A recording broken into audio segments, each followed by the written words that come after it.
اللہ ایک شاعر نے کہا ہے خدا کا نور فلک سے اترنے والا ہے، زمین تیرا مقدر سورنے والا ہے، اور لگی ہوائے مدینہ تو جی اٹھے گا بھی، سمجھ رہے ہو جسے تم کے مرنے والا ہے۔ یہ خلوص کی بات ہے۔ انہوں نے کیسے کیسے لوگوں سے مشورے کیے ہوں گے، یہ بھائی تصویر بھائی بیٹھے آپ سب ہیں،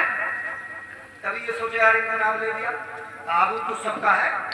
بھائی صاحب بیٹھے اور آپ پورے محلے کا تعاون ہوگا اس جلسے کو سجانے میں، ہے نا؟ تو آپ نے اتنی تگودو کی ہوگی،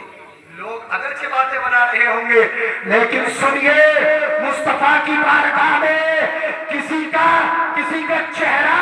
کسی کا قد نہیں دیکھا جاتا، بلکہ بارگاہ مصطفیٰ میں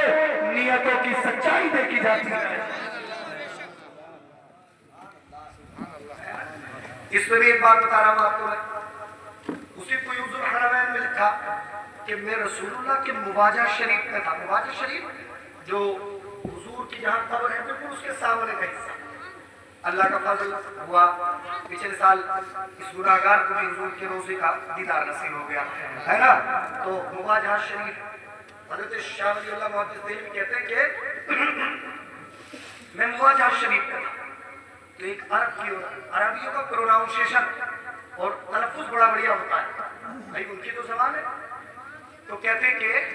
وہاں دو عورتیں بیٹھی تھیں، ایک عرب کی عورت تھی، وہ بڑے بڑھیا تلفظ کے ساتھ حضور پہ درود پڑھ رہی تھی، اور ایک